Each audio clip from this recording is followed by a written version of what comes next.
Kami punya voting yang disebut, kami beri judul Rembuk Rakyat. Di situ ada 9 nama, 9 namanya dari mana dikumpulkan, menyerap aspirasi dari masyarakat, dengar masukan dari para pengurus juga, siapa nama yang kalian dengar di bawah, dan tentunya kita buat kriteria. Ada 2 nama yang nggak ada di situ. Iya.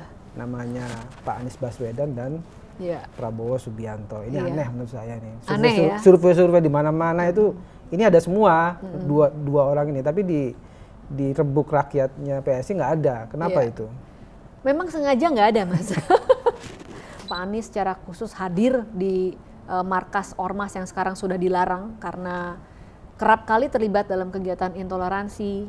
Kita butuh seorang pemimpin, kalau bicara soal capres apalagi ya, pemimpin yang punya komitmen yang jelas dan tegas terhadap toleransi. Jangan main-main dengan politik identitas. Kenapa?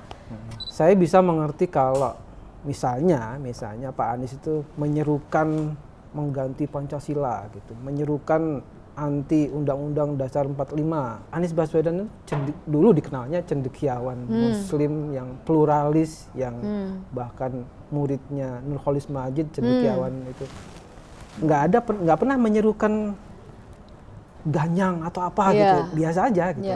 Kenapa sampai kesumat sekali PSI terhadap Pak Anies ini? PSI sudah deklarasi mengusung Pak Ganjar Pranowo sebagai capres dan Mbak Yeni Wahid sebagai cawapresnya. Gitu. PSI masih ngotot mau mengusung Pak Ganjar, sementara Pak Ganjar sudah diperingatkan, udah kamu diam aja, kurang lebihnya kayak gitulah ya gitu.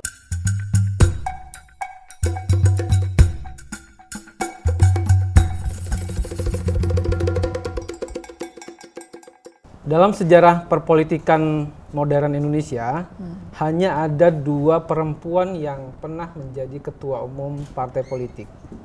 Saya akan berbincang dengan salah satu di antaranya, walaupun dia sudah berganti posisi ya, dan tidak menjadi ketua umum lagi. Gitu.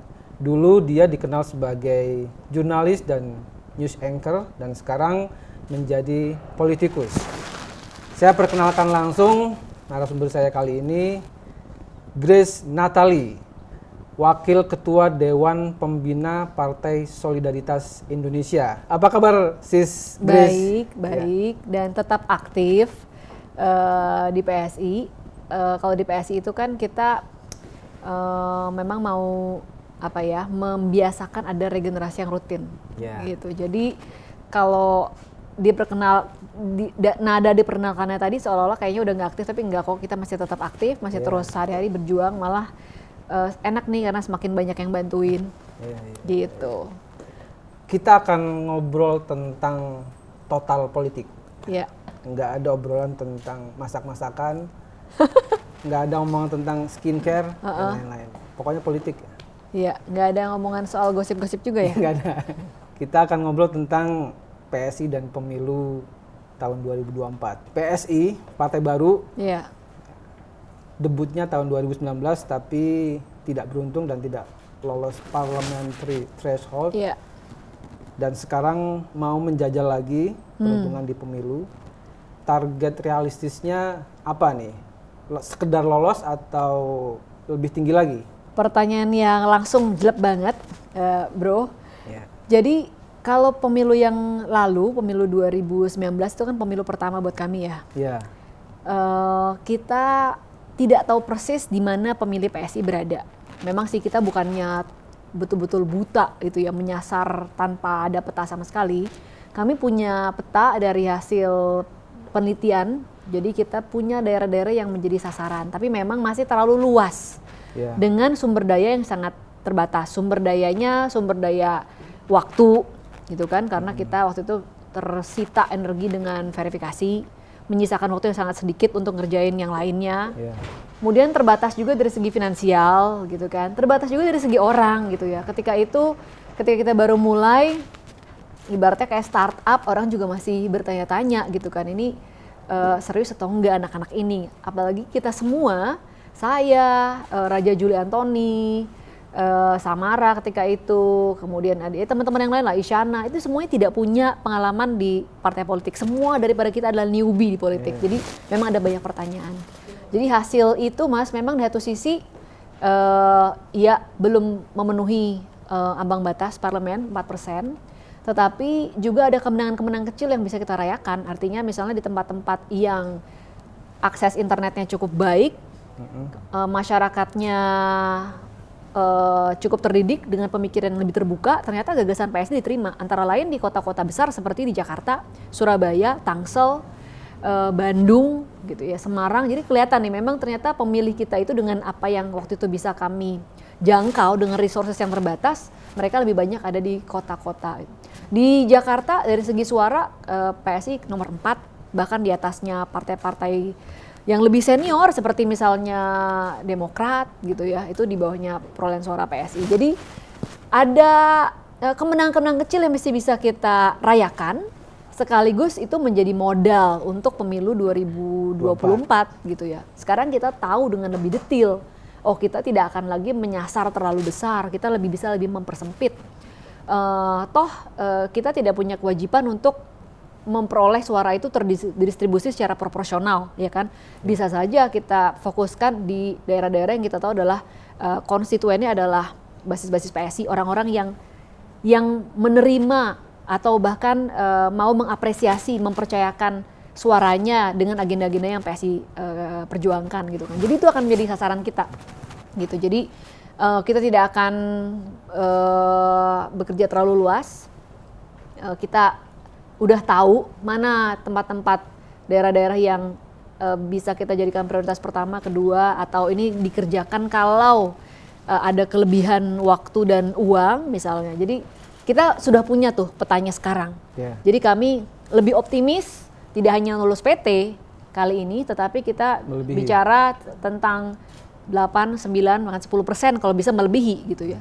Strateginya tentu tidak bisa saya share dengan detail Mas, tapi kurang lebih kita akan memfokuskan resources yang kita miliki, orang dan juga finansial, ke tempat-tempat yang karakteristiknya kurang lebih dia adalah tempat yang lebih ke urban atau semi urban begitu ya, yang jaringan internetnya cukup baik, yang mobilisasi masyarakatnya lebih gampang. Jadi mereka ini yang biasanya ketika mobilisasi lebih gampang, mereka juga biasanya melting pot ya, terbuka gitu dengan pendatang, terbuka dengan keragaman. Nah, kita tahu itu adalah sumber-sumber potensial suara PSI. Ditambah lagi dengan kalau PSI dulu kita hanya bisa menjanjikan kalau PSI diberi kepercayaan kita akan begini gitu kan.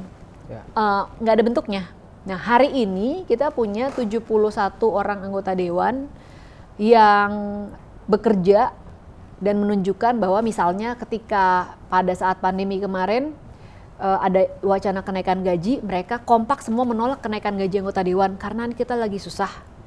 Mereka yang berani walk out dalam pembahasan anggaran, dan saya tidak bicara hanya di Jakarta loh, tapi juga di tempat-tempat lain.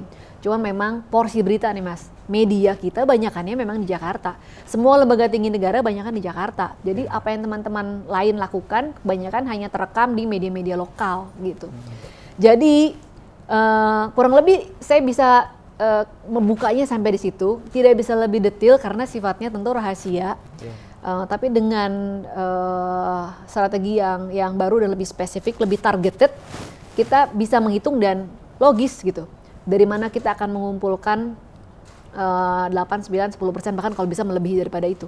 Kalau perolehan suara yang pemilu 2019 itu saya lihat 2,6 juta. Dan persentasenya 1,89 ya. Ini target sampai 10% tuh kayaknya kok muluk-muluk banget gitu. Iya. Nah, waktu itu juga perlu kita pahami kondisinya ketika itu ya Mas. Sebagai partai baru, PSI PR pertama nih Mas. PR pertama untuk bisa dipilih kan pertama harus dikenal.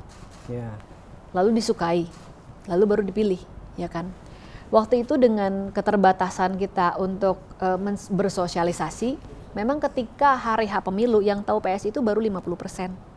Beda dengan misalnya partai baru lainnya, saya nggak enak mungkin kalau nyebut nama di sini, tapi ada partai baru yang sama-sama kemarin adalah pemilu pertama. Dia itu kedikenalannya sudah 90%, tapi perolehan suaranya ternyata cuma 2, sekian Gitu.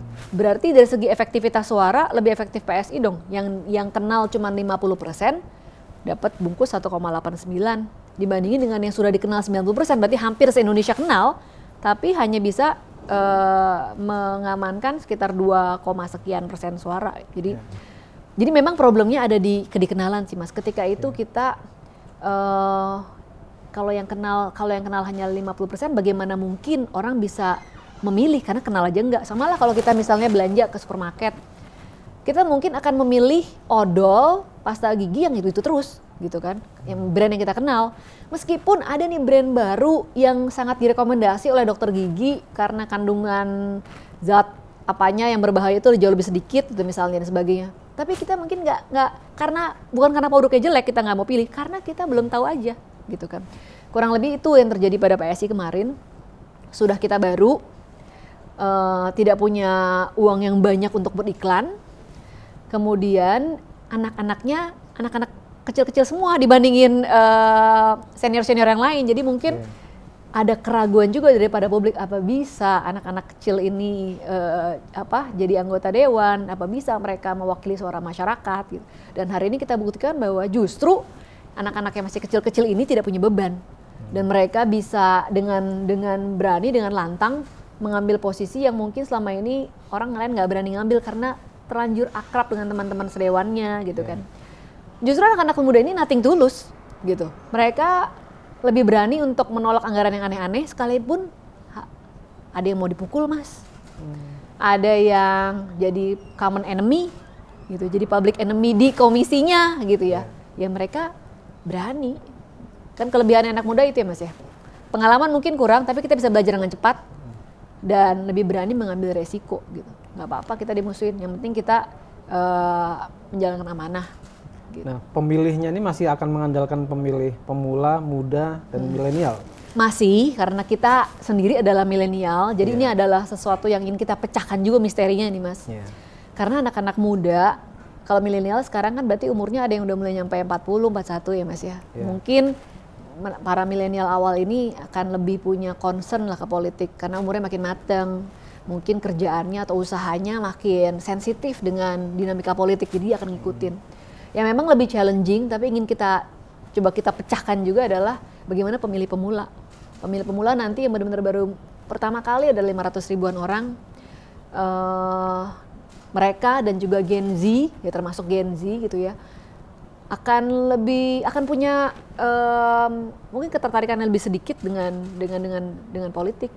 Dan kalau ketika kita memulai di pemilu yang lalu, kita masih lebih muda daripada yang nanti di 2024 gitu ya. Masih dianggap mungkin masih bisa ngomong dengan pemilih umur 20-an. Tapi mungkin sekarang mereka merasa, kamu udah terlalu senior gitu kan. Jadi kita berusaha dengan serius kita mempersiapkan anak-anak yang lebih muda umurnya. Karena menurut kami, hanya anak muda, atau kita lebih spesifik, hanya Gen Z bisa bicara dengan Gen Z.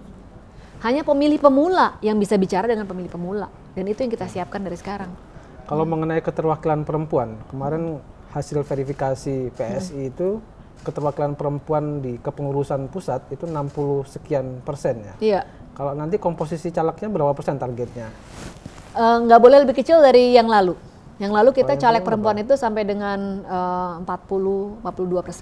Berarti nanti minimal segitu. Minimal segitu. Nah yang jadi kemarin berapa? Ya tidak sampai 20 atau 30% sih.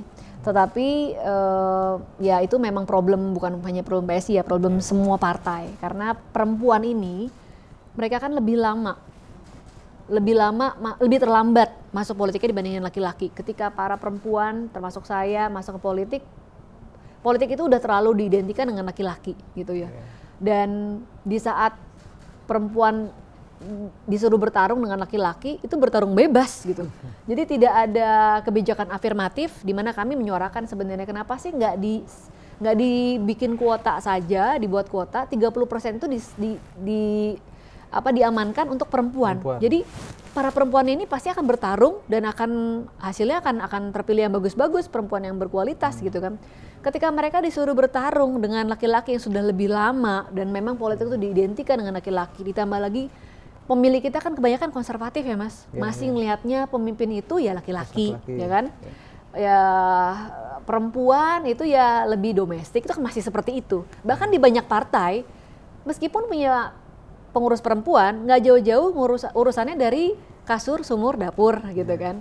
Urusannya konsumsi, urusannya anak-anak dan perempuan, masih seperti itu gitu. Jadi nggak dikasih urusan pertahanan keamanan, ekonomi gitu kan, tetap seperti itu gitu ya. Jadi kita akan terus berusaha karena mereka memang harus terus dibiasakan juga masyarakatnya gitu. Karena kan ujungnya yang memilih itu masyarakat gitu ya. Jadi oleh karena itu PSI kekeh, makanya pengurus perempuan itu ada 40-an% gitu ya. Karena hanya perempuanlah yang bisa ngajak perempuan lainnya ketika mereka ngelihat, oh iya ternyata banyak ya pengurus-pengurus perempuan. Jadi kita ngajakin caleg-caleg perempuan yang berkualitas juga lebih mudah gitu.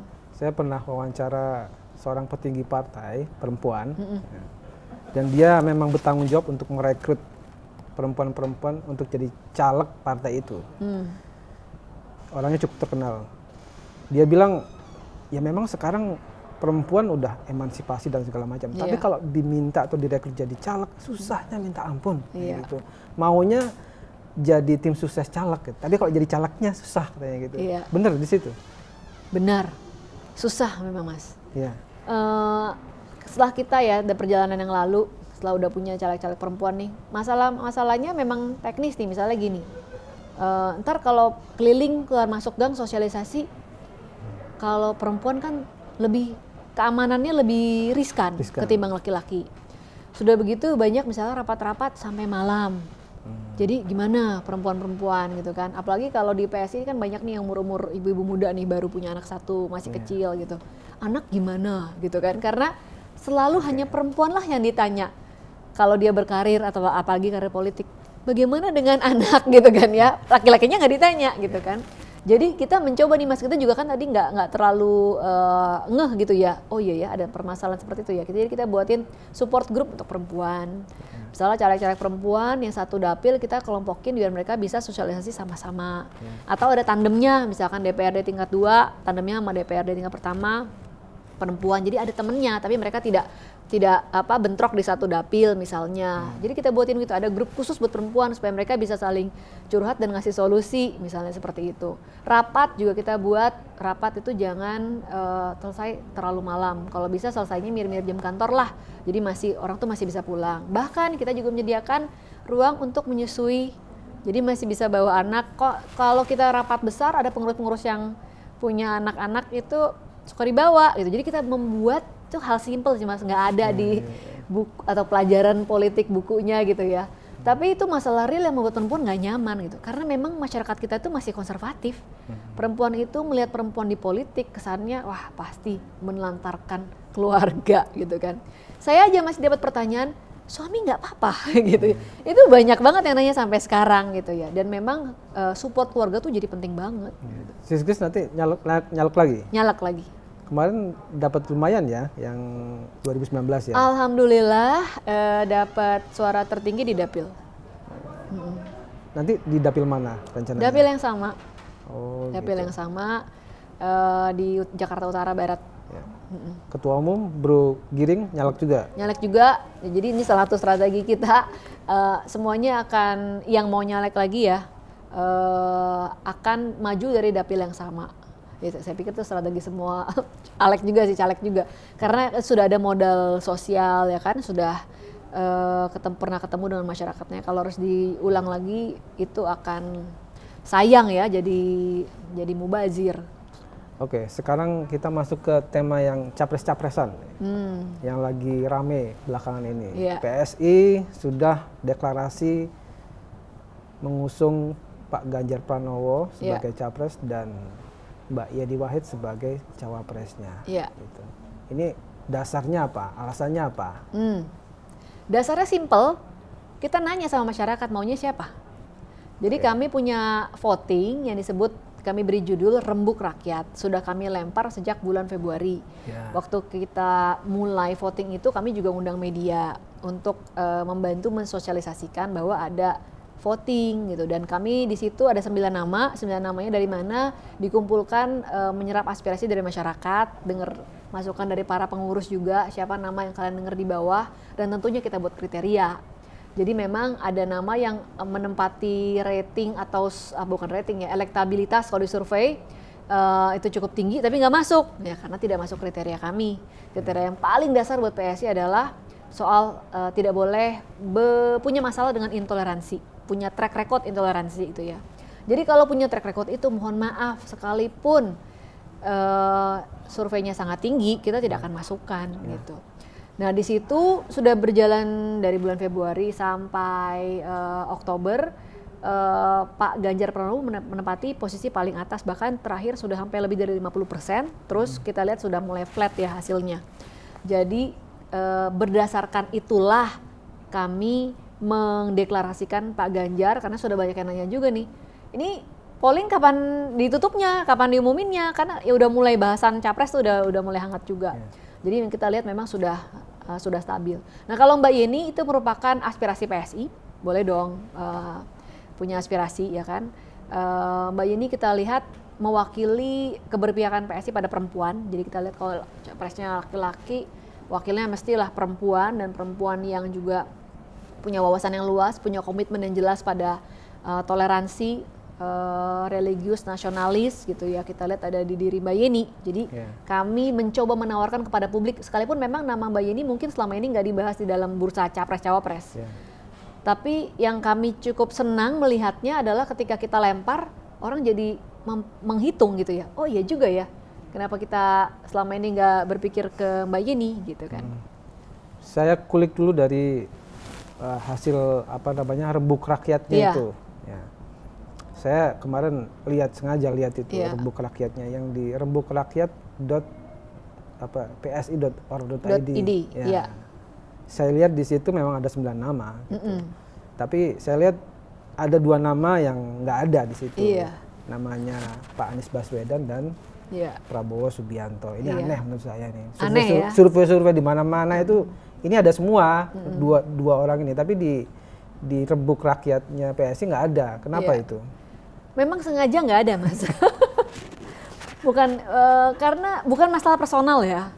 Jadi kami tidak pernah ada masalah personal dengan Pak Prabowo. Kalau ketemu juga kami sapa dan kami hormat dengan sosok beliau.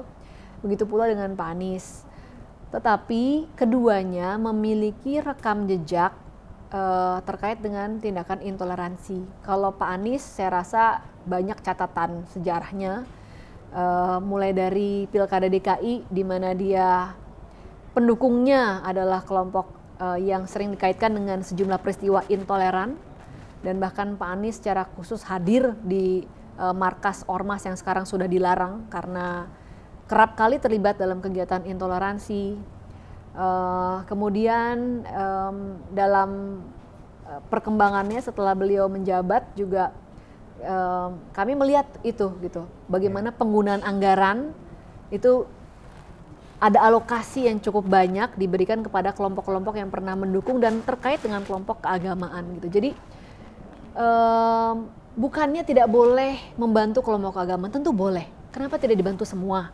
Terutama yang punya komitmen pada toleransi, pada Pancasila. Kenapa yang harus diberikan prioritas justru kelompok-kelompok yang terkait atau dikaitkan dengan kegiatan-kegiatan atau peristiwa intoleran. Jadi berbagai peristiwa ini membuat kami tidak menaruh nama Pak Anies dengan sengaja, dengan kesadaran. Karena kita butuh seorang pemimpin, kalau bicara soal capres apalagi ya, pemimpin yang punya komitmen yang jelas dan tegas terhadap toleransi. Jangan main-main dengan politik identitas. Kenapa? Dosanya bukan kepada PSI, tapi dosanya kepada keberagaman Indonesia. Kita ini beragam banget dan masyarakatnya harus diakui mas, paling gampang tersulut soal konflik-konflik horizontal itu seringkali disulutnya soal identitas. Politik identitas, gitu kan. Jadi dengan kondisi yang kayak begitu, masa iya sih kita mau menyiramkan bensin gitu di atas bara api gitu ya, demi untuk kepentingan elektoral yang hanya sesaat. Ada orang bilang, oh setelah yang penting jadi dulu, nanti kalau udah jadi kita perbaiki. Ya, teorinya begitu gitu ya. Tetapi masyarakat, kita berhadapan dengan masyarakat yang beragam. Seingat saya ada sensus dan mencatat bahwa sekitar 50% penduduk Indonesia itu pendidikannya masih SD dan di bawah gitu ya. Lalu kita masuk ke era digital, literasi rendah gitu ya, literasi tradisionalnya rendah, literasi digital juga rendah. Kemudian dimainkan gitu dengan isu-isu politik identitas. Mereka konflik dan gak gampang, kadang udah terjadi jatuh korban dan gak gampang diselesaikan. Habis pemimpin di level elit, mungkin di event-event sudah makan bareng, mungkin sudah nge-wine bareng, sudah sigar bareng, sudah ketawa-ketawa. Sama lah kalau kita undang tamu diskusi debat gitu kan, kelihatannya debat, orang yang nonton emosi, apalagi yang grassroots yang gak ngerti gitu ya. Padahal setelah acaranya selesai, kameranya off, mereka ketawa-ketawa di belakang gitu kan. Itu kan realita ya, kita nih media kan Mas, harus jujur ya. Gitu. Nah itu makanya berbahaya banget kalau kita main isu identitas, karena banyak pemilih kita ini masih pemilih emosional. Rakyat kita ini banyak yang kalau sudah konflik itu nggak gampang selesai hanya dengan event-event seremonial gitu kan. Dampaknya bisa berkelanjutan. Jadi dosanya bukan ke PSI tapi kepada keberagaman Indonesia, dan itu destruktifnya jangka panjang. Jadi kami firm, jelas, dan dengan penuh kesadaran tidak memasukkan nama Pak Anies di situ. Dan menurut kami harusnya semua partai yang mengakui atau melabeli dirinya sebagai partai nasionalis harusnya tidak pernah main-main dengan politik identitas dan mendukung tokoh yang terlibat dengan politik identitas. Kalau Pak Prabowo kenapa nggak masuk situ? Ya karena Pak Prabowo waktu pemilu yang lalu kan beliau didukung oleh kelompok-kelompok yang terkait juga atau dikaitkan dengan aksi-aksi intoleran. Ya, saya rasa ya itu pilihan ya. Waktu itu beliau, karena calonnya cuma 2, jadi memang harus ada ada kubu A, kubu B gitu ya. Tapi fakta bahwa Pak Prabowo menerima dan menggalang dukungan dari kelompok yang dikaitkan dengan aksi intoleran, menurut kami itu juga catatan bahwa berarti beliau kompromi pada titik itu. Saya catat tentang alasannya kenapa mencoret nama Anies Baswedan, katanya bagian dari kelompok intoleran gitu. Saya bisa mengerti kalau misalnya Pak Anies itu menyerukan mengganti Pancasila gitu, menyerukan anti Undang-Undang Dasar 45 atau anti kebinekaan segala macam. Sementara kita tahu Anies Baswedan dulu dikenalnya cendekiawan Muslim yang pluralis, yang bahkan muridnya Nurholis Majid cendekiawan itu nggak pernah menyerukan ganyang atau apa gitu, biasa aja gitu. Kenapa sampai kesumat sekali PSI terhadap Pak Anies ini? Sekali lagi ini nggak pernah personal isunya, tapi untuk menjawab itu saya ingin mengutip kata-kata Pak Anies sendiri yang beliau berulang-ulang kali dia ucapkan. Kejahatan terjadi bukan karena orang jahat, tapi karena orang-orang baik mendiamkan dan membiarkan. Kalimatnya beliau ya. Jadi meskipun beliau tidak melakukan kejahatan itu dengan tangannya sendiri atau melakukan ganyang dengan mulutnya sendiri dan sebagainya, tetapi ketika dia mendiamkan, bahkan dia berada di markasnya, itu kan merupakan bentuk dukungan. Jadi saya mengutip kata-kata yang Pak Anies sendiri memakai, dia membiarkan dan bahkan memberikan dukungan. Dan dia tidak mengkoreksi ketika kelompok yang mendukungnya ini bergerak melakukan aksi intoleransi, mengancam pemilih dengan menggunakan politik identitas. Seharusnya seseorang yang dengan track record seperti Pak Anies ya sebelumnya yang kita kenal dan kita punya harapan yang tinggi, kita berharap lebih daripada itu. Harusnya beliau bisa mengkoreksi, bisa menegur pendukungnya, bukan mendiamkan dan mengambil keuntungan. Tapi cuci tangan bilang saya tidak melakukan. Dan itu dianggap berbahaya untuk masa depan Indonesia. Berbahaya. Kenapa? Ya sudah ada contohnya. Ketika kita membiarkan adanya orang bermain-main misalkan dengan peraturan-peraturan daerah yang diskriminatif, Mas. Ini ada kajiannya ya. 98 reformasi Yang tadinya pemerintahnya sentralisasi berubah jadi otonomi daerah. Ya. Daerah-daerah bisa membuat peraturannya sendiri. Berbarengan dengan itu, muncullah banyak peraturan-peraturan level daerah yang menyentuh langsung kehidupan masyarakat, dan itu ada di dalam otoritasnya DPRD dan juga wali kota atau bupati. Ya. Ketika survei atau kajiannya dibuat beberapa tahun lalu, paling tidak ada lebih dari 400 peraturan daerah yang diskriminatif gitu ya. Dan tanpa terasa, meskipun mungkin orang melihatnya bukannya peraturannya, pasti kan peraturan nggak mungkin ganyang atau tutup rumah ibadah, kan nggak gitu. Tapi ketika mereka misalnya peraturan pemerintah daerah hanya memfasilitasi pemakaman, menyediakan pemakaman untuk kelompok agama tertentu saja. Kelompok yang lain silakan cari sendiri, nanti dikomunikasikan. Jadi ada favoritism kepada kelompok-kelompok masyarakat tertentu, baik etnis tertentu atau agama tertentu, itu membuat masyarakat kita menjadi terbiasa dengan adanya mayoritas dan minoritas. Bahwa mayoritas itulah yang menentukan kebijakan, kebijakannya harus menguntungkan yang mayoritas, yang minoritas yang mesti ngikut dan nerima gitu kan. Akhirnya ini berbuah, 20 tahun nggak terasa loh, sepertinya tidak berbahaya. Tahu-tahu 20 tahun, mulai banyak survei belakangan ini yang menemukan angka intoleransi di Indonesia sangat mengejutkan. Bahkan intoleransi di kalangan guru mencapai lebih dari 30%. Intoleransi di kalangan anak muda, milenial bahkan. 1 dari 5 merasa Pancasila sudah tidak relevan dan sebagainya gitu ya. Jadi mungkin tidak akan langsung hari ini main politik identitas, besok langsung kelihatan, enggak mas. Ini pelan-pelan gitu kan. Ini masyarakat kita, karena lagi-lagi tadi banyak yang menurut sensus, masih banyak yang belum mengecap pendidikan tinggi. Gampang, nggak bisa memilah mana informasi yang benar dan salah. Nggak punya daya kritis karena literasinya rendah.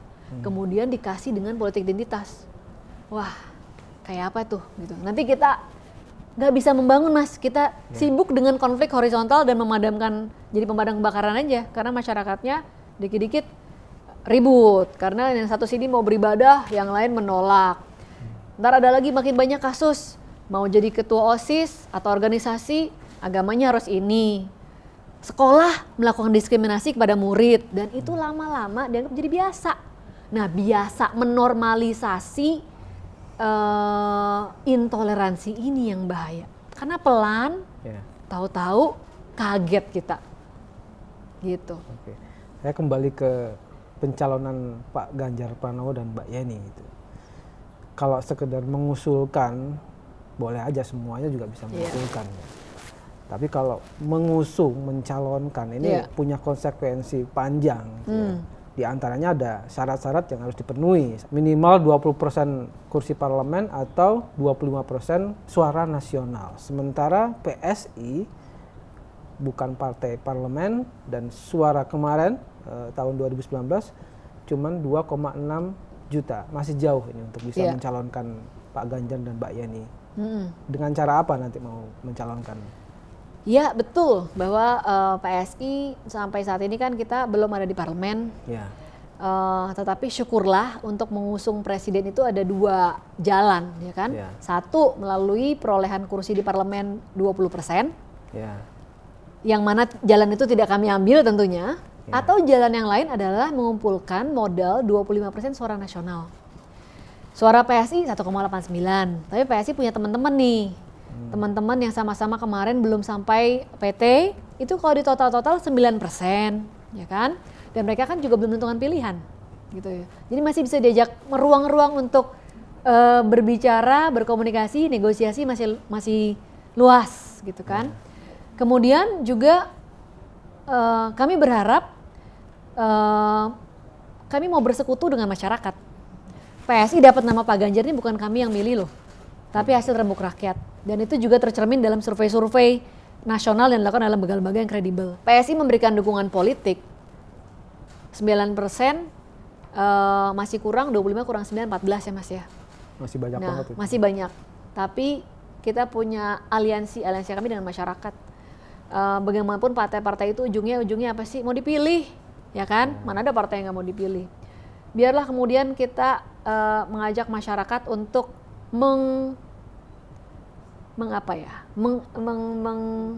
mendorong deh bahasa halusnya, mendorong agar pilihan masyarakat itu dan juga menjadi pilihan partai.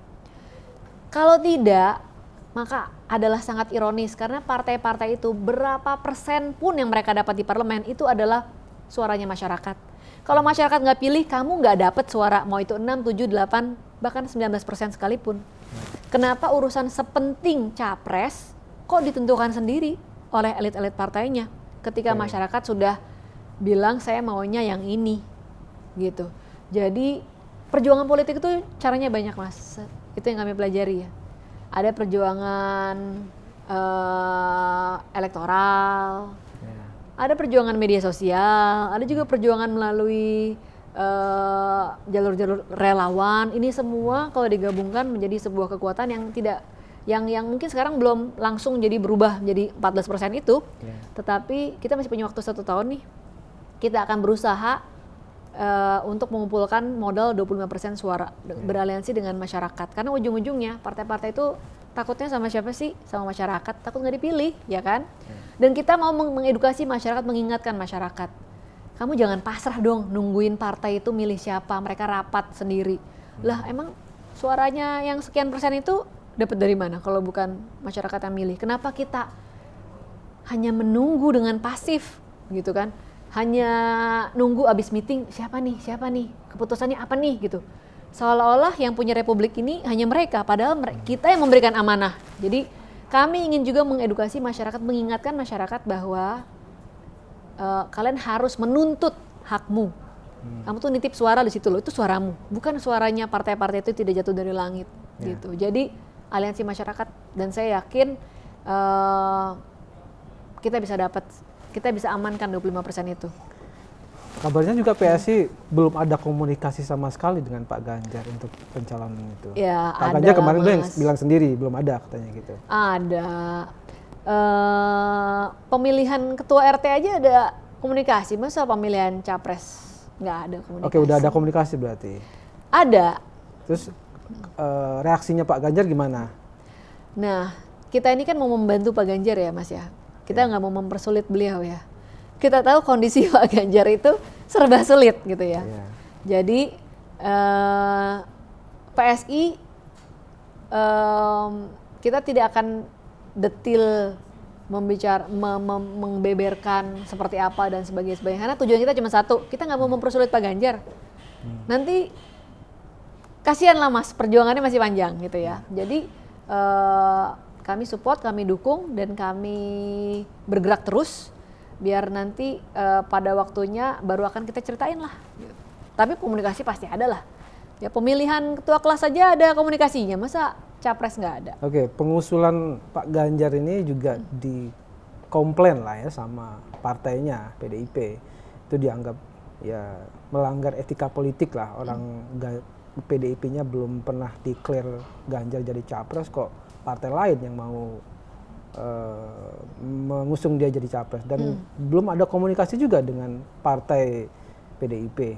Nah itu gimana itu? Nah ini tergantung point of view aja sih sebenarnya, tergantung cara sudut pandangnya aja. Kalau dibilang demikian sebenarnya sangat disayangkan, justru karena kami tuh look up gitu, karena justru kami tuh kagum, PDIP itu kadernya banyak yang bagus-bagus. Kalau kita mau egois, majuin aja kader sendiri, ya kan? Tapi kami itu justru mendukung kader dari partai lain karena memang kaderisasi di PDIP bagus, gitu. Makanya kita support, dan kami juga punya hutang kepada masyarakat yang kami tanya pendapatnya, dan kami mengumumkan hasil polling, gitu kan? Jadi kami merasa kita tidak perlu meminta izin, apalagi yang kami beritakan adalah hal yang baik ya, dalam artian itu kan berarti memberikan pengakuan kaderisasi di PDIP itu berjalan dengan baik, sehingga banyak kadernya yang bagus-bagus kan, ada Bu Risma, Pak Ahok, Pak Jokowi gitu kan, banyak yang bagus-bagus. Saya rasa justru harusnya PDIP senang banyak kadernya yang bagus-bagus. Siskis barusan bilang tidak perlu minta izin. Sekarang begini, itu Pak Ganjar kader tulen PDIP ya, Iya. yang mengkader, yang mendidik, yang melatih, yang membesarkan semuanya PDIP gitu Iya. ya. Bahkan mungkin kalau bisa dibilang yang melahirkan lah ya itu PDIP. Kemudian ada partai lain yang mau mengusung dia tanpa izin, tanpa nuwun sewu, dan dibilang juga tidak perlu katanya gitu. Itu gimana? Etika politiknya gimana itu? Nah, kami ini kan sekali lagi itu adalah hasil rembuk rakyat, hasil polling masyarakat. Jadi kami mengumumkan sesuai dengan apa yang dipilih oleh masyarakat begitu. Kita justru kalau kami minta izin itu justru bukankah itu justru malah mencampuri urusan internal partai lain? Oke, ya. Ya enggak, kalau kita datang minta izin nanti bisa diartikan apa nih? Berusaha mengintervensi proses yang kita tahu prosesnya mereka masih berlangsung gitu. Ya. Jadi kami tuh justru menjaga perasaan dari kakak-kakak senior kami di PDIP karena itu akan menambah kerumitan mungkin ya. Dan malah nanti jadi kontraproduktif gitu. Jadi pertimbangan kami justru itu, Mas. Justru kalau kita masuk ke prosesnya orang lain itu apa enggak masuk ke rumah tangga orang justru ya? PDIP kemarin juga menyangsi ya, walaupun bentuknya teguran untuk Pak Ganjar karena sudah menyatakan siap menjadi capres, padahal PDIP belum declare gitu ya. Nah, ini PSI masih ngotot mau mengusung Pak Ganjar, sementara Pak Ganjar sudah diperingatkan, udah kamu diam aja, kurang lebihnya kayak gitulah ya gitu. Soal deklarasi atau calon yang diusung itu sudah final buat PSI, karena itu juga kan komitmen kita siapapun dari 9 nama ini kita siap mensupport karena itu pilihannya masyarakat. Soal jadi tidak akan berubah tuh, Mas, sudah final. Tapi apakah kalau ditanya gimana nih mengomentari soal sanksi, nah itu kalau kami mengomentari jadinya masuk ke internal partai, jadi kami tidak akan berkomentar soal itu. Bukan, maksud saya Ganjar sebagai kader PDIP ya, kurang lebihnya disuruh diem sama partainya gitu. Kira-kira sampai sekarang dia belum direstui dikasih izin untuk menjadi capres gitu ya. Sementara ada partai lain yang mau mengusung dia yaitu PSI gitu. Pak Ganjarnya belum bisa berbuat apa-apa gitu. Ngomong iya aja mungkin dia nggak bisa gitu loh. Ini gimana? Sementara PSI sudah memutuskan Ganjar sebagai capres gitu. Ya nggak apa-apa, Mas. Kan itu kan urusan internalnya mereka. Oke. Kalau PSI urusannya dengan masyarakat yang kemarin ikut voting dan yang memilih kami, gitu kan. Jadi kewajiban kami adalah kepada konstituen kami, kepada orang masyarakat yang juga telah ikut menitipkan suaranya melalui mekanisme rembuk rakyat. Ini kewajiban kami kepada mereka, Mas. Terlepas dari apapun proses yang ada di PDIP, silakan saja itu berjalan sendiri. Tapi kami juga punya kewajiban kepada konstituen PSI. Dan kami meyakini harusnya dan itu kami jalankan ya. Kami tidak menggeneralisir karena itu adalah masing-masing partai dapurnya masing-masing. Tapi di PSI kami meyakini harusnya proses sepenting pencapresan itu harusnya ditanya ke masyarakat, harus didemokratisasi, bukan keputusan segelintir orang. Tadi Sis Grace bilang setidaknya partai non parlemen itu kalau dikumpulkan 9%, walaupun masih jauh untuk mencapai 25% gitu. Saya menafsirkan apakah ini akan menjadi modal untuk membentuk poros baru ya. Sementara kita sudah tahu porosnya, ada porosnya Pak Prabowo, porosnya KIB, porosnya Nasdem dengan Pak Anies. Kalau Sis Grace bilang tadi ada 9% yang masih belum menentukan gitu, apakah mau bikin poros baru ini, koalisi baru, atau mau menawarkan 9% ini ke salah satu dari 3 koalisi itu? Bisa jadi, Mas, masih cair ya, prosesnya masih berlangsung terus, jadi itu salah satu opsinya. Menawarkan atau bikin poros baru? Bikin poros dan kemudian berjalan bersama dengan yang mau mendukung Pak Ganjar juga. Ini kan dari poros-poros tersebut juga masih belum keluar nama kan, kecuali mungkin Pak Prabowo yang sudah cukup yakin beliau akan maju lagi gitu kan. Ada keinginan seperti itu meskipun memang belum firm juga sih. Tapi untuk yang poros-poros yang lain kan juga belum jelas siapa yang didukung gitu kan. Kalau ternyata capres yang mau didukung sama, ya kenapa enggak? Gitu. Kalau diutak-atik lagi misalnya Anies Ganjar atau Ganjar Anies gitu. Saya rasa enggak. Enggak mungkin. Enggak mungkin. Karena Pak Ganjar punya sikap yang sangat tegas terhadap intoleransi. Kita lihat dalam berbagai peristiwa. Jadi saya rasa dengan langkah-langkah yang diambil Pak Anies hari ini yang masih terus menjalin komunikasi dan hubungan dengan kelompok intoleran, rasanya Pak Ganjar tidak akan mengambil opsi duet dengan Pak Anies. Sekarang ke tema yang lain, Sis, tentang pilkada serentak. Kemarin Bro Giring ketemu Mas Gibran. Banyak yang menafsirkan ini penjajakan untuk mendukung Mas Gibran di pilkada Jawa Tengah atau pilkada DKI. Memang seperti itu arahnya. Ya komunikasi politik kan dijalin terus ya Mas ya. Kita kan nggak pernah tahu nih nama Mas Gibran sempat disebut-sebut kan. Mungkin akan menjadi kandidat yang cukup menarik kalau dilihat bertarung di DKI 1. DKI ini berarti? Ya di DKI ya. Di DKI misalnya ya. Apapun itu masih sangat cair nih Mas. Kayaknya sekarang energinya orang-orang itu masih ke pemilu 2024 dulu deh. Belum, meskipun memang di tahun yang sama ya, pilkada, tapi belum ke situ. Sementara itu kita jalin komunikasi terus. Bro Giring sama Mas Gibran kan sama-sama anak muda nih, sama-sama anak muda di politik, sama-sama suka dunia kreatif gitu kan. Jadi ya mereka saling sharing visi misi, ide-ide untuk anak-anak muda di politik gitu ya. Belum spesifik ke DKI meskipun kita membuka kesempatan atau wacana untuk itu. Tapi hari ini energi partai-partai pada umumnya masih lebih ke pileg dulu, pemilu dulu. Tapi ada lah obrolan sedikit-sedikit untuk mendorong-dorong Mas Gibran di Jawa Tengah atau di DKI gitu. Ada ya? Ya omongan awal lah, pembukaan gitu ya. Topik macam-macam lah Mas ya. Nggak spesifik soal DKI, tapi kalau Mas Gibran kita lihat kinerjanya bagus, kenapa enggak? Mungkin DKI butuh ide-ide terobosan-terobosan yang bagus. DKI ini kan rasanya bisa banget menjadi dibuat kebijakan-kebijakan yang out of the box gitu Mas. Soalnya masyarakatnya rata-rata kan berpendidikan, ekonominya juga rata-rata lebih tinggi dibanding yang lain. Jadi kebutuhannya itu nggak yang terlalu basic lagi gitu kan. Jadi kalau kita mau bikin program-program yang lebih challenging, nggak terlalu mainstream, lebih memungkinkan di tempat-tempat kayak Jakarta atau Surabaya gitu kan.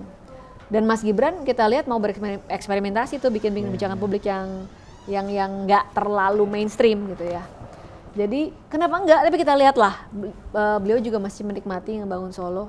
Oke, arahnya sudah cukup jelas. Memang PSI punya minat lah ya. Setidaknya sekarang punya minat gitu.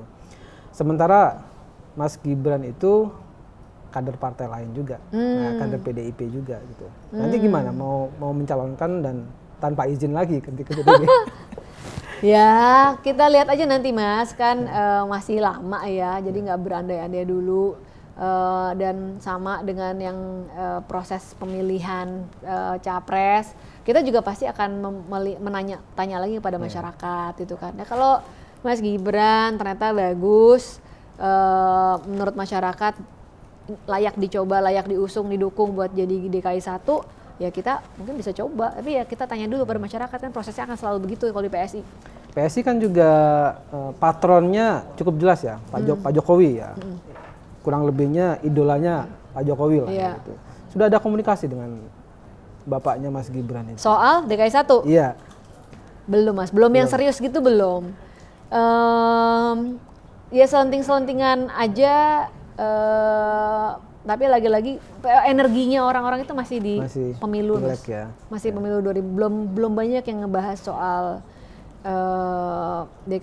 DKI pemilkada di 2024. Memang sih udah mulai ada yang komunikasi khusus topiknya itu di level-level partai juga, karena kan perolehan suara PSI di Jakarta cukup banyak, tapi belum mengerucut lah, masih penjajakan awal banget itu ya. Energinya orang-orang masih di pemilu 2024. Masuk ke strategi pemilu 2024, apa yang menjadi program andalan PSI nanti 2024? Kalau 2019 kemarin isunya kan anti korupsi, anti intoleransi, kemudian anti perda syariat yang diskriminatif itu. Nah, 2024 masih kayak gitu atau ada perubahan program? Mungkin dikoreksi sedikit karena sensitif tuh Mas, kalau sampai ditafsirkan berbeda. Yang PSI tentang adalah perda agama yang diskriminatif, jadi tidak spesifik apa agamanya gitu ya. Jadi perda agama yang diskriminatif kita tidak setuju, karena itu berarti akan mendiskriminasi kelompok tertentu. Nah, kalau terkait dengan pemilu 2024 kita sedang menggodok sama-sama nih.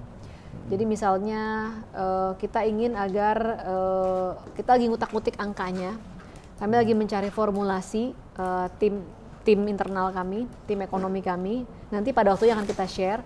Tapi bisa ternyata kita tuh menggratiskan kuliah, menggratiskan BPJS dengan mengefisienkan pos-pos anggaran yang selama ini belum efisien.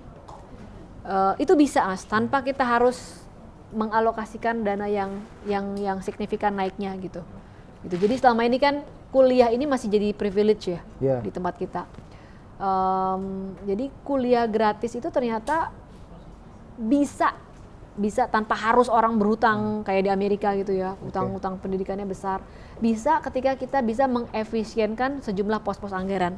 Nah, ini sedang kita lagi utak-atik karena banyak anggaran yang tidak efisien. Misalnya anggaran pendidikan kesannya besar 20%. Tapi anggaran studi banding itu ngambilnya juga dari pos anggaran pendidikan. Ya kan? Dan sebagainya. Jadi banyak inefisiensi yang sebenarnya kalau itu dipotong itu bisa menjadi kebijakan-kebijakan baru tanpa membebani masyarakat gitu. Nah, ini lagi kita godok, kita hitung-hitung lagi. Nanti pada waktunya akan kita share. Pendidikan gratis dari dasar sampai tinggi. Kuliah gratis lebih tepatnya. Kan kalau sekarang artinya sampai pemerintah SMP udah akan gratis. menganggarkan pendidikan. Sekarang kan pendidikan dasar udah gratis kan? Udah gratis. Ya. Artinya kalau mau ditambah lagi sampai pendidikan tinggi, berarti pendidikan dasar sampai tinggi itu nanti gratis gitu. Iya. Dan bisa tanpa memberikan pos baru. Ya. Tapi cukup dengan mengefisienkan anggaran yang sudah ada. Yang 20% itu. Iya. Hitung-hitungannya udah ada. Ada, tapi nanti akan kita share lah pada waktunya. Oke, selain itu apa program yang menjadi andalan? Iya. Kita belum bisa share sekarang nih Mas ya. Masih di dalam tahap penyempurnaan. Tapi juga misalnya terkait dengan isu-isu lingkungan. Oke, masuk. Iya. Pemberdayaan anak-anak muda, bagaimana anak-anak muda bisa bekerja sesuai dengan ada kesesuaian antara kebutuhan industri dan juga pendidikan. Dan sekarang masih banyak orang yang salah jurusan atau sudah SMK tapi ternyata lapangan pekerjaannya nggak sesuai gitu. Jadi nanti akan kita share deh. Sekarang masih dalam tahap penyempurnaan, apalagi kalau terkait dengan hitung-hitungan ya, supaya nggak salah di share nanti. Tentang isu lingkungan, ada satu survei yang menunjukkan bahwa isu perubahan iklim, pemanasan global, kerusakan lingkungan itu bagi kalangan milenial itu menempati posisi kedua setelah isu korupsi. Perhatian atau konsentrasi PSI sebagai partai yang mengklaim sebagai partai anak muda itu bagaimana programnya diarahkan kemana atau keberpihakannya atau isunya bagaimana soal isu lingkungan ini? Iya, mungkin saya share sedikit dulu ya Mas ya, karena kan kita memang belum saatnya untuk mensosialisasikan lebih detail. Tapi misalnya kita tahu bahwa plastik itu sangat berbahaya. Artinya dia butuh ratusan tahun untuk bisa terurai gitu, dan bahkan partikel-partikel kecilnya masih tertinggal. Tapi kalau mau cut benar-benar dari plastik susah juga karena banyak bahan yang bukan sekedar kantong plastik ya, tapi entah itu kotak makan atau apapun itu mengandung plastik. Jadi kita lebih ke circular economy sih. Kita coba cari apa pola, misalnya ada insentif pajak untuk perusahaan yang menghasilkan plastik, tapi agar plastiknya itu tidak hanya begitu saya dipakai, bisa dipanjangin lagi umurnya. Nah itu kita lagi menggodok agar ada formula insentif pajaknya yang menarik juga untuk perusahaan-perusahaan itu, gitu. Jadi lebih ke sirkular ekonomi lah ya, memperpanjang umur sebuah produk begitu. Kalau memang tidak bisa di-cut sama sekali dari kehidupan kita. Ternyata misalnya plastik itu bisa juga dijadikan bahan untuk jalan. Nah kalau kayak gitu kan jadi nggak terbuang, dan tapi kan harus ada speknya nih.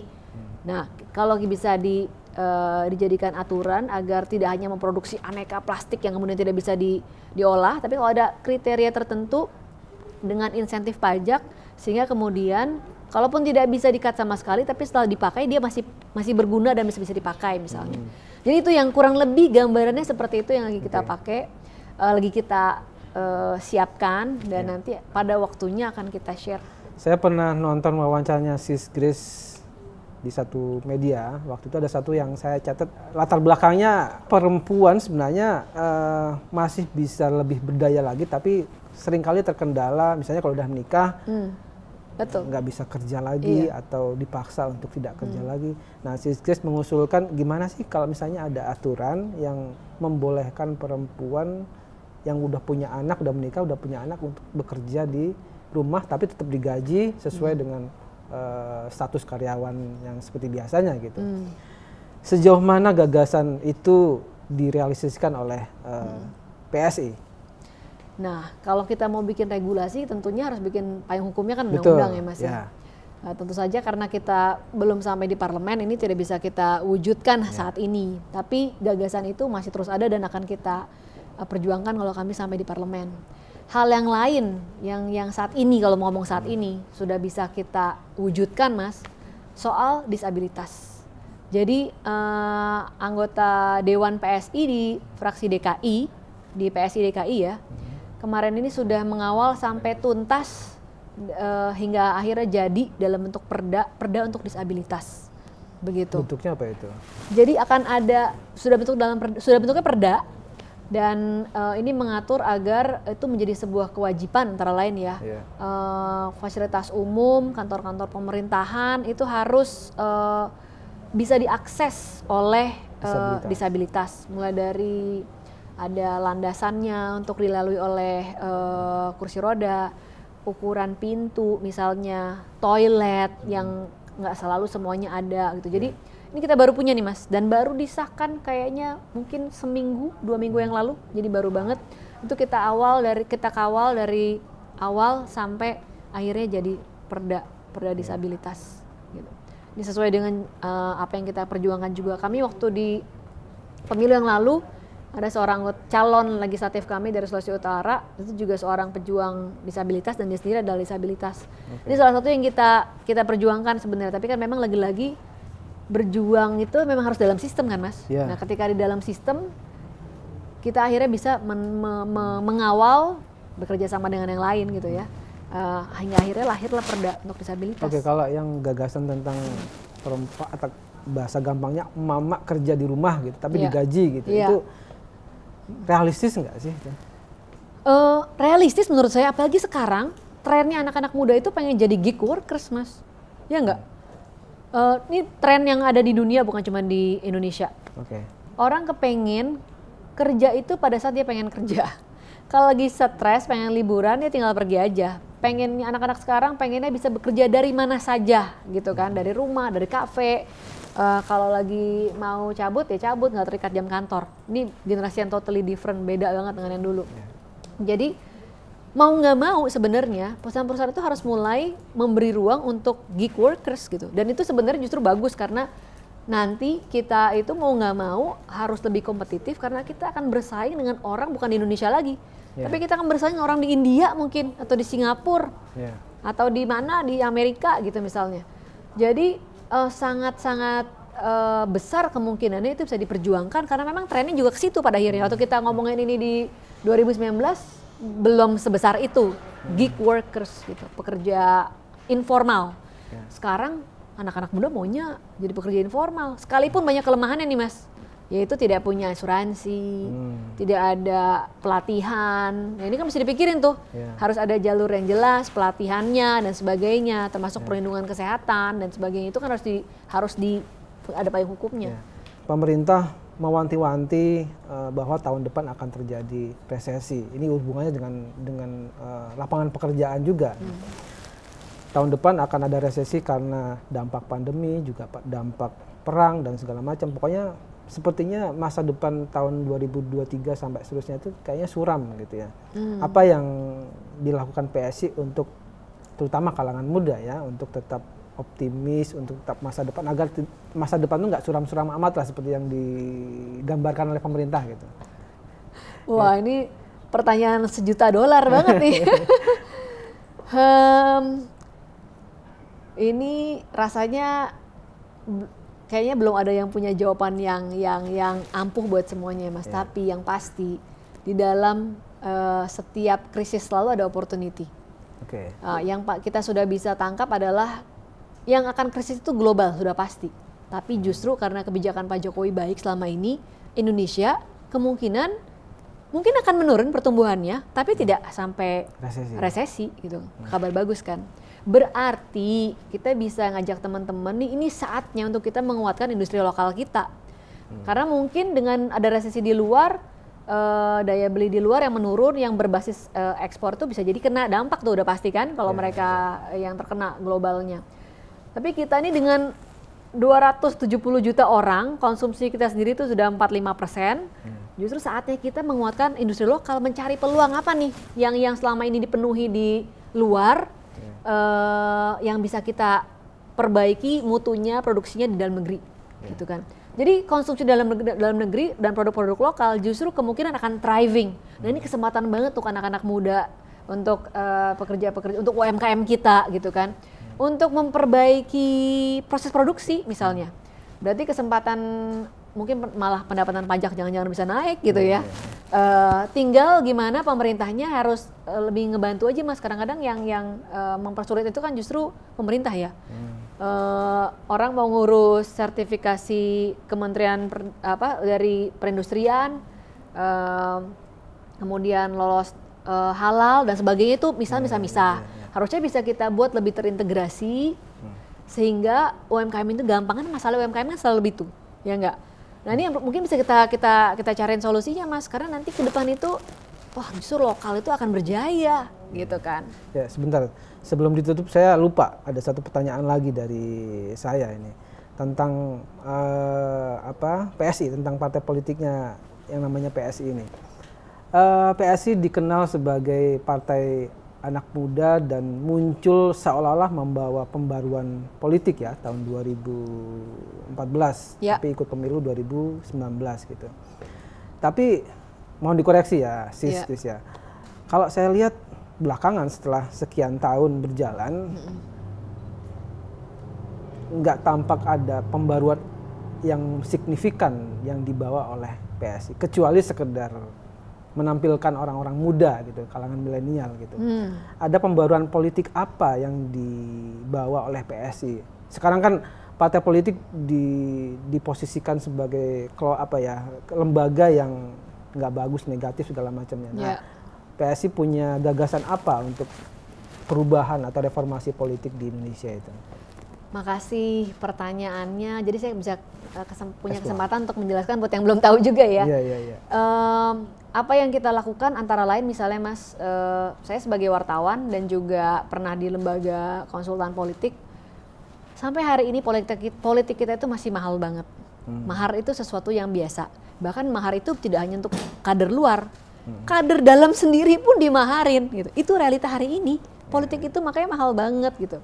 Nah, untuk memangkas biaya politik tinggi dan membuat barrier to entry itu lebih sempit, lebih kecil, PSI melakukan misalnya perekrutan calon legislatif itu dengan panitia seleksi independen, gitu. Kalau praktek pada umumnya orang itu harus bayar formulir, uang masuk, uang daftar. Di PSI nggak ngefek mau bayar karena kita menyerahkan otoritas, meloloskan apakah orang ini layak menjadi caleg atau tidak kepada panitia seleksi independen yang bukan PSI gitu ya. Misalnya waktu yang lalu Pak Mahfud MD, Ibu Mari LK Pangestu, Mas Gunawan Muhammad, kemudian Hakim Asep Iwan Iriawan, Kak Seto, Ernest Prakasa. Itu salah satunya gitu ya, yang menjadi juri dan mereka yang nanya panitia seleksi independen dan seluruh prosesnya kita siarkan di media sosial. Sehingga siapapun yang terpilih atau ditolak atau dianggap belum layak lolos akan bisa melihat seperti apa prosesnya. Bahkan rekan-rekan media pun kita undang untuk duduk dalam ruang-ruang wawancara gitu ya. Jadi kita buat proses politik yang betul-betul transparan dan semua orang bisa daftar tanpa harus mikir uang dan koneksi gitu ya. Itu salah satu terobosan yang kami tawarkan. Oleh karena itu, ketika mereka jadi, Mas, mereka nggak punya beban, Mas. Mereka nggak harus bayar hutang besar, gadein harta misalnya atau pinjam siapa gitu ya. Mereka juga nggak punya beban atau hutang budi politik ke siapa gitu ya. Sehingga kemudian kenapa mereka berani untuk walk out, kenapa mereka berani mengungkap anggaran lem Aibon yang 80 miliar gitu ya. Itu karena mereka tidak punya political baggage gitu. Jadi ini antara lain yang kita tawarkan. Kemudian ada namanya aplikasi solidaritas, di mana setiap anggota dewan itu bisa dinilai oleh masyarakat dan diajak komunikasi melalui aplikasi itu gitu. Nah kalau soal kebijakan nih Mas, yang mungkin Mas Arief merasa kok belum terlalu kelihatan karena memang peran legislatif, kita kan hanya ada di legislatif Mas hari ini. Memang ada batasannya. Legislatif itu ya perannya itu ya fungsi budgeting ya kan, mengawasi anggaran, mengawasi pelaksanaan kebijakan dan sebagainya. Jadi mungkin tidak sekelihatan eksekutif gitu kan. Eksekutif kan enak kalau mau ngaku-ngaku bisa ngasih duit kemana-mana padahal itu dibahasnya semua di DPRD gitu kan. Jadi mungkin itu sebabnya tidak terlalu kelihatan. Tetapi kami memaksimalkan peran kami hari ini. Kami kawal betul anggaran sekalipun anak-anak sampai jadi ada yang hampir dipukul, ada yang dimusuhin, dianggap nggak asik, nggak temenan gitu ya karena nggak mau diajak kong kali kong. Ya itu harga yang harus mereka bayar. Kalau dianggap kok kurang kelihatan ya, mungkin karena yang lebih kelihatan tuh memang Mas eksekutif. Makanya kalau ada daerah yang anggarannya besar dan tidak terlalu kelihatan berbuat apa-apa, itu justru harus kita kritisi banget. Karena eksekutif itu sangat besar kekuatan, dia bisa execute gitu. Mantap Sis. Mantap ya, jadi dipilih ya Mas ya. Oke. Sukses ya. Cukup Sis ya. Oke. Terima kasih sudah. Agak pegel loh kesini terus. Terima kasih sudah berbincang-bincang dengan di interview. Semoga PSI lolos parliamentary threshold dan Sis lolos target 8-10%, kalau bisa lebih Mas. Namanya juga cita-cita ya, harus setinggi langit lah pokoknya gitu. Demikian Vivanian obrolan saya dengan Sis Grace Natali, Wakil Ketua Dewan Pembina Partai Solidaritas Indonesia. Tonton terus di interview episode-episode berikutnya. Sampai jumpa.